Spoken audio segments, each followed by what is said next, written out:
Good morning students.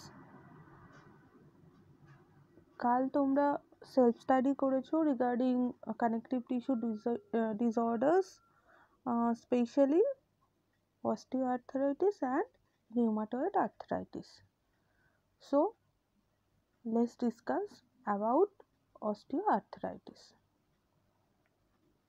Just go through the picture and see, this is a normal joint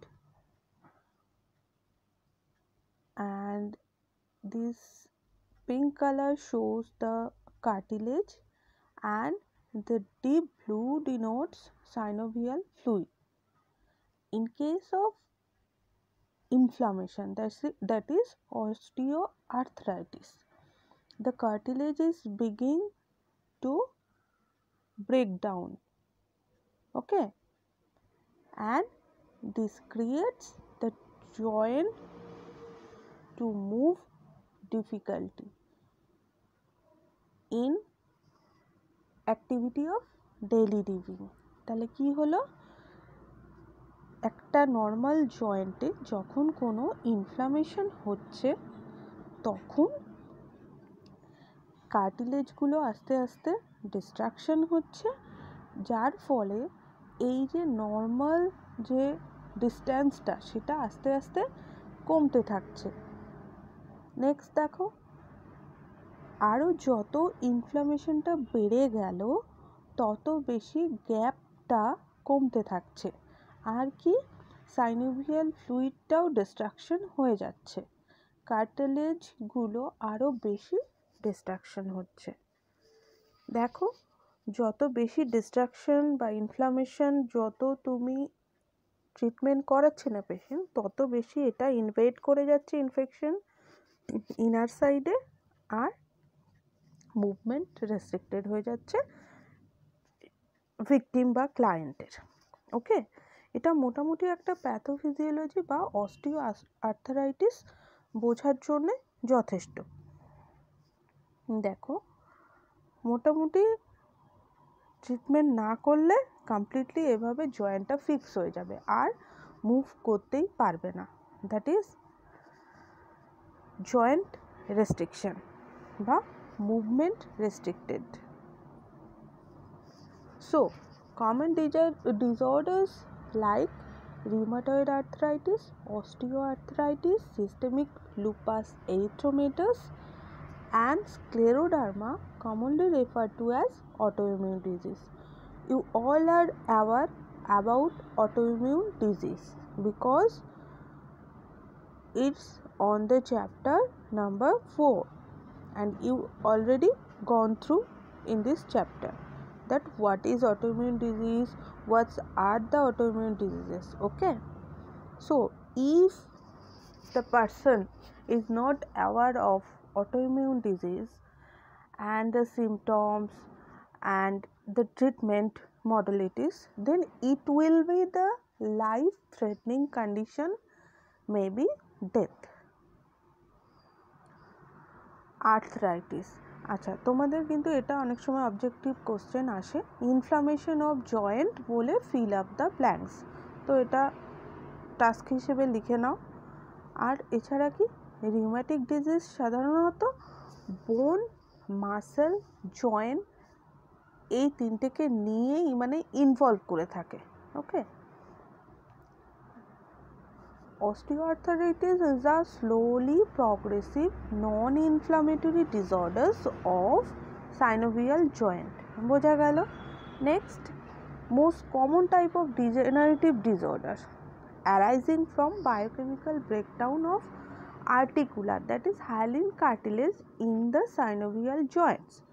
It involves not only the articular cartilage but the entire joint organ including the subchondral bone and সাইনোভিয়াম।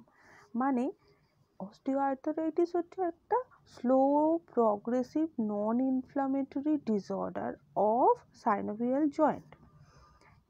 এই degenerative ডিসঅর্ডারটা সাধারণত hyaline কার্টিলেজের ব্রেকডাউনের জন্য হয়ে থাকে। এছাড়া কি শুধুমাত্র এ জয়েন্টকেই effect করে না, এ সারাউন্ডিং জয়েন্ট যে মাসেল বা বোন আছে সেটাকেও ডিস্ট্রাকশন করে বা অ্যাফেক্ট করে। সেম ছবিটাই এখানে আবার দেওয়া আছে, দরকার হলে ভিডিওটা পজ করে লেখাগুলো একটু পড়ে নাও, সেম জিনিসটাই দেওয়া আছে।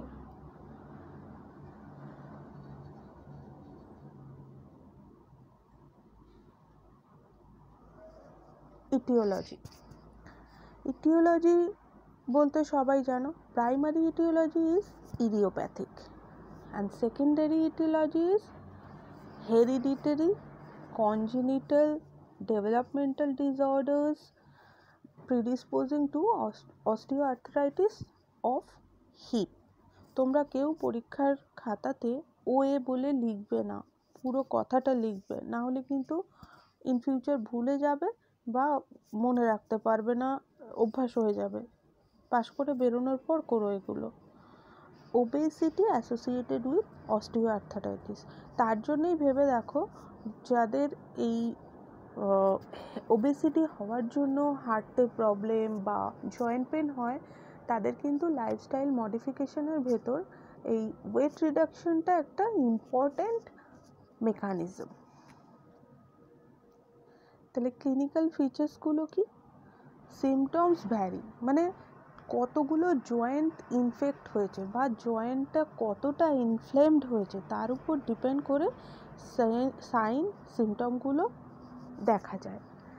আস্তে আস্তে জয়েন্ট মুভমেন্ট রেস্ট্রিক্টেড হতে পারে, মোশন, যে রেঞ্জ অফ মোশন সেটা কমে যেতে পারে, ক্রেপিটাস, স্টিফনেস ডিউরিং রেস্ট, মানে মর্নিংয়ে যখন পেশেন্ট ঘুম থেকে উঠছে তখন প্রায় আধ ঘন্টা এতটাই স্টিফ থাকে যে মুভ করতে পারে না, তারপর আস্তে আস্তে যত দিন যে সময় এগোতে থাকে আস্তে আস্তে মুভ করতে পারে, কিন্তু নর্মাল পজিশন মানে আগে যেটা ছিল ইনফ্লামেশনের আগে সেটা আর করতে পারে না।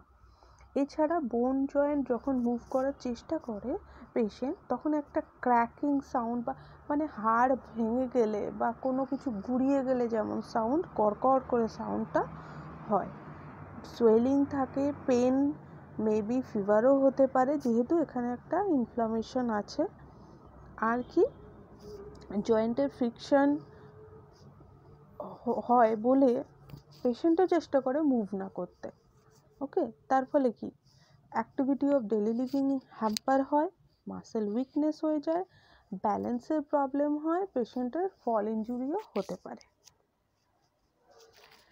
দেখো হাতের ক্ষেত্রে কি কি হতে পারে, যে কোনো ইনফ্লামেশনেই পেন হবে, এটা আর বারবার বলছি না।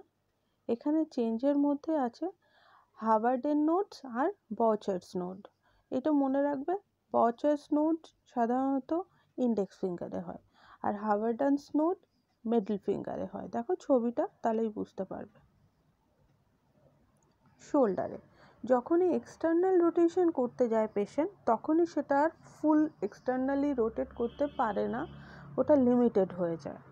আর কি, এই যে এক্সটার্নাল রোটেশন যখন করতে গেল তখন কিন্তু ক্রেপিটাস আমরা শুনতে পাবো। নি জয়েন্টের ক্ষেত্রে এখানেও সেম, জয়েন্ট ডিফিউশন, সিস্ট হতে পারে, ক্রেপিটাস যদি মুভ করে ক্রেপিটাস হতে পারে, শুনতে পাবে। ল্যাটারাল ইনস্টেবিলিটি মানে ল্যাটারালি আনস্টেবল ফুট, তুমি মুভমেন্ট দেখতে পাবে। আর কি, ভালগাস বা ভারাস ডিফর্মিটি, তোমরা পিডিয়াট্রিকে পড়েছো, আমি আর এখানে বেশি এক্সপ্লেন করলাম না। ওকে, ছবিটা দেখে রাখো যাতে তোমরা দেখেই বুঝতে পারো। তাহলে এখানে কি, এরকম ডিফর্মিটি নিয়ে কেউ যদি হাঁটতে চায় তাহলে কি তার অবশ্যই ব্যথা হবে। এছাড়া হ্যালাক্স ভালগাস ডিফর্মিটি, এই যে ডিফর্মিটিটা দেখতে পাচ্ছ একে বলে হ্যালাক্স ভালগাস ডিফর্মিটি। এগুলো স্পেসিফিক যে সায়েন্টিস্ট করেছেন তার নাম অনুযায়ী নামগুলো হয়েছে। কমনলি অ্যাফেক্টেড জয়েন্টস, তোমরা জয়েন্টগুলো আমি চাই ছবিতে যে কটা জয়েন্ট দেখতে পাচ্ছ একটু টাস্ক হিসেবে খাতায় লেখো।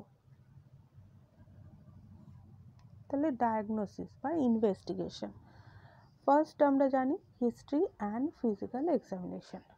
রেডিওলজিক্যাল স্টাডির মধ্যে এক্স-রে, সিটি স্ক্যান, এমআরআই, এছাড়া রুটিন ব্লাড কাউন্ট আর স্পেশালি সাইনোভিয়াল ফ্লুইড অ্যানালিসিস। তাহলে আমরা ইনফ্লামেটরি এজেন্টটার নাম জানতে পারবো, যাকে বলে আর্থ্রোসেন্টেসিস, মানে সাইনোভিয়াল ফ্লুইডটা নিয়ে অ্যানালিসিস করা।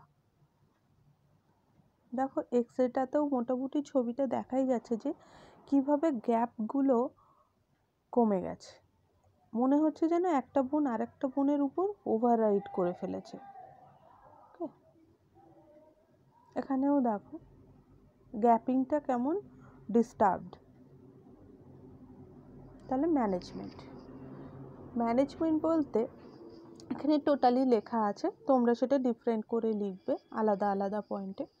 First, no cure for osteoarthritis, মানে একবার যদি অস্টিওআর্থারাইটিস হয়েছে তাহলে মোটামুটি এটার আর সেরে ওঠার কোনো রাস্তা নেই। কিন্তু as a health care professional আমাদের কাজ কি, যাতে ডিজিজ প্রগ্রেশন আর না হয়, বা যতদূর ডিজিজটা হয়েছে সেটাকে চেক করা, মানে আটকানো, আর ডিসেবিলিটিটাকে কমিয়ে দেওয়া, অ্যাক্টিভ লাইফে যতটা সম্ভব কোয়ালিটি লাইফ তাকে দেওয়া।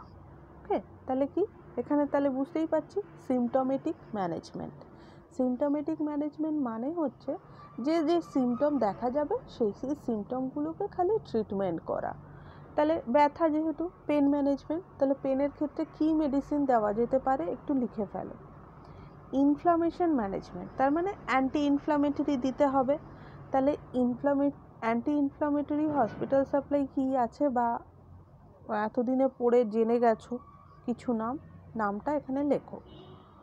এছাড়া প্রিভেন্টিভ মেজার্সের মধ্যে স্পেশালি ওয়েট রিডাকশন, তারপরে আমরা পড়লাম যেহেতু মুভমেন্ট রেস্ট্রিক্টেড, তাহলে ফল ইনজুরি হতে পারে, ব্যালেন্সের ডিস্টারবেন্স হতে পারে। তাহলে ফল ইনজুরির জন্য আমি কী মেজার্স নেব। Next, heat application, joint rest, avoidance of overuse, মানে কেউ হয়তো লেবার, সে ইট বয়ে বেড়ায়, তাহলে তার যে কাজটা সেই কাজটা তো তাকে করে সোর্স অফ ইনকাম তার, তাহলে যেভাবে করলে তার একটু রেস্ট প্লাস অ্যাক্টিভিটিও হবে, তাহলে সেটা আমাদেরকে একটু প্ল্যান করে দিতে হবে। এছাড়া এখানে ওটিপিটি বলতে যেটা বোঝানো হয়েছে সেটা হচ্ছে occupational therapy, physiotherapy, isometric and postural exercise, splint, brace, এগুলো ইউজ করে যদি তার পেনটাকে একটু কমানো যায় আর মুভমেন্টটা একটু ইনক্রিজ করা যায়, তাহলে সোর্স অফ ইনকামটাও ঠিক থাকবে, পেশেন্টের কোয়ালিটি লাইফটাও ভালো হবে। আর কি সার্জিক্যাল ম্যানেজমেন্ট, তার মধ্যে হচ্ছে আর্থ্রোস্কোপিক সার্জারি আর হিপ রিপ্লেসমেন্ট। যখন আর কোনো রকমের ট্রিটমেন্টে কাজ হবে না, একদম জয়েন্ট ফিক্স হয়ে গেছে, একমাত্র তখনই হিপ রিপ্লেসমেন্ট করা হয়, মানে ড্যামেজের উপর ডিপেন্ড করে হিপ রিপ্লেসমেন্ট করা হয়। তাহলে প্রায়োরিটি কেয়ার, এই সেম জিনিসটাই দেখো আবারও আমরা বলছি। তাহলে ফার্স্ট পেন, তাহলে পেন ম্যানেজমেন্ট।